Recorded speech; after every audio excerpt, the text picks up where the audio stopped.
Warahmatullahi wabarakatuh dan selamat sejahtera cikgu ucapkan kepada semua yang menonton video PDPR cikgu hari ini.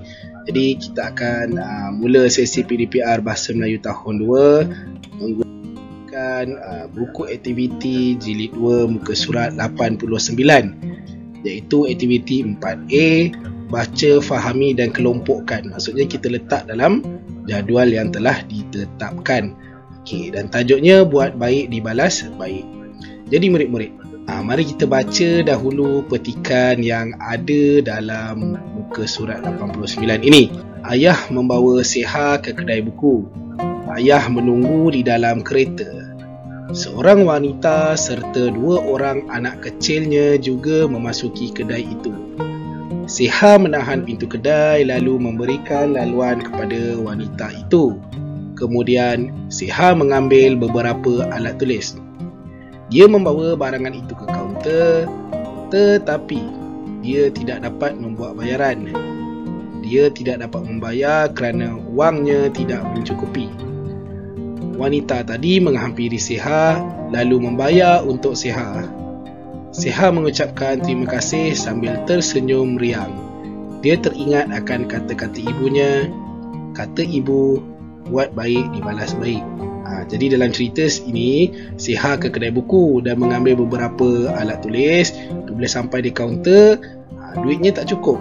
Duit Seha tak cukup nak bayar alat tulis. Jadi datang seorang wanita bantu Seha untuk buat bayaran dan Seha mengucapkan terima kasih. Disebabkan kebaikan Seha sebelum ini, akhirnya dibalas dengan kebaikan oleh orang lain. Okey, jadi murid-murid, kita nak kenal pasti ayat tunggal dan ayat majmuk dalam petikan.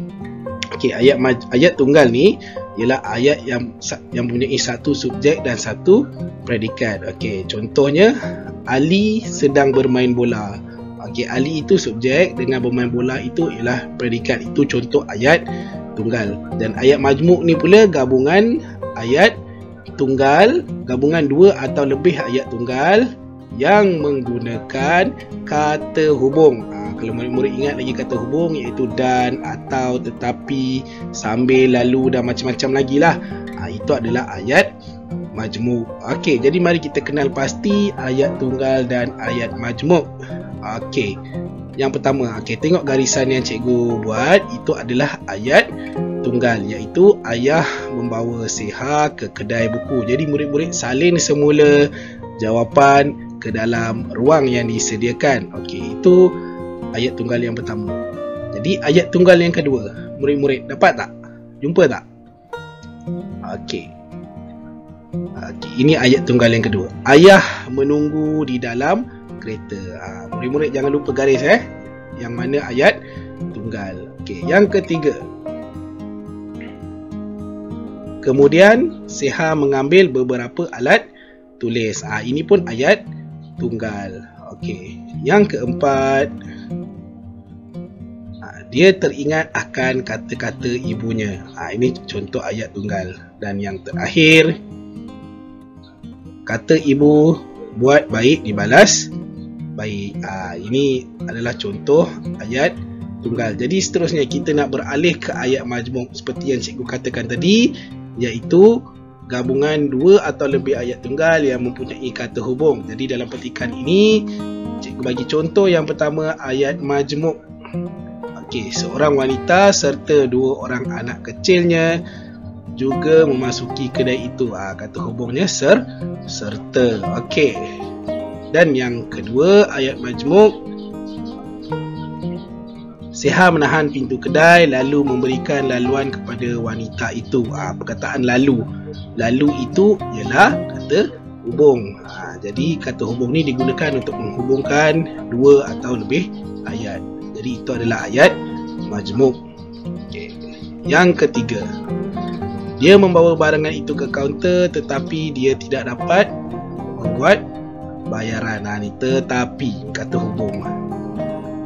Okey. Dan yang keempat, dia tidak dapat membayar kerana wangnya tidak mencukupi. Kerana itu kata hubung. Dan yang terakhir, wanita tadi menghampiri Siha lalu membayar untuk Siha. Perkataan lalu itu kata hubung. Okey.